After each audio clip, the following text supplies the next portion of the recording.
비집착은 언제 건강한 경계를 넘을까요?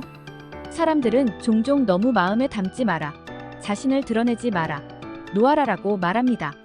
그러나 어느 순간 이것이 너무 지나칠 수 있습니다. 그렇다면 어디서 그 선을 그어야 할까요?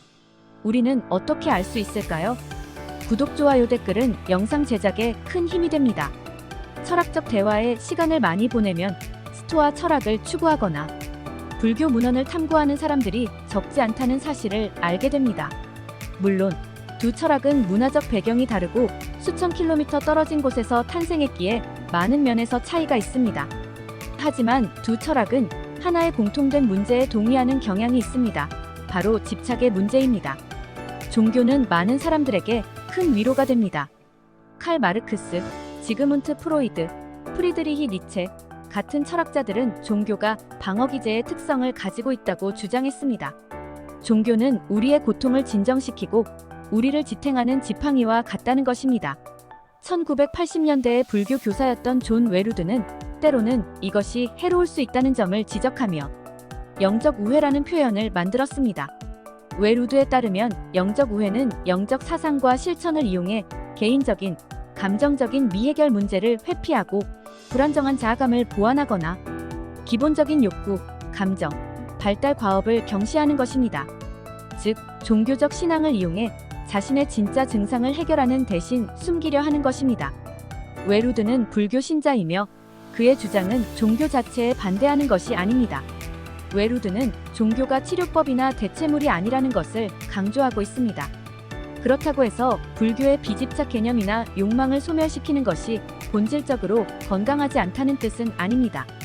실제로 그 안에는 많은 진리가 있을 수 있습니다. 차이점은 불교도나 스토아 철학자가 비집착을 올바르게 실천하는 방법을 배워야 한다는 것입니다. 그리고 이 과정은 길고 복잡하며 미묘합니다. 진정한 비집착은 감정에서 도피하는 것이 아니라 감정을 완전히 수용하고 고통을 일으키는 병적인 집착을 놓아버리는 것입니다. 건강한 불교적 실천은 고통스러운 감정을 포함한 모든 감정을 인정하면서도 그것에 압도되지 않는 것입니다. 8세기 불교학자 샨티데바는 그의 저서 보디사트바 행경에서 올바른 비집착을 어떻게 길러야 하는지에 대해 광범위하게 다루었습니다. 그는 비집착이 감정이나 관계를 회피하는 것이 아니라 그것들의 일시성을 인식하면서도 여전히 자비롭게 행동하는 것이라고 주장했습니다. 샨티데바는 감정도 다른 모든 것과 마찬가지로 무상하며 이를 이해함으로써 집착의 굴레에서 벗어날 수 있다고 가르칩니다. 그러나 이것은 감정적 경험 자체에서 등을 돌리는 것을 의미하지는 않습니다. 문제는 비집착이 나쁜 것이 아니라 이것이 지나쳤을 때 그것을 알아차릴 수 있는가입니다. 이 질문에 대한 쉽고 확실한 해답은 없지만 아리스토텔레스가 말하는 프로니모스에 의존하는 것이 한 가지 방법이라고 생각합니다. 프로니모스는 우리가 중요한 조언이 필요할 때 의지하는 현명하고 경험이 풍부한 사람들을 가리킵니다. 이러한 지혜로운 사람들은 때로는 철학적 스승일 수 있지만 훌륭한 상담사나 인생의 경험이 풍부한 멘토일 수도 있습니다.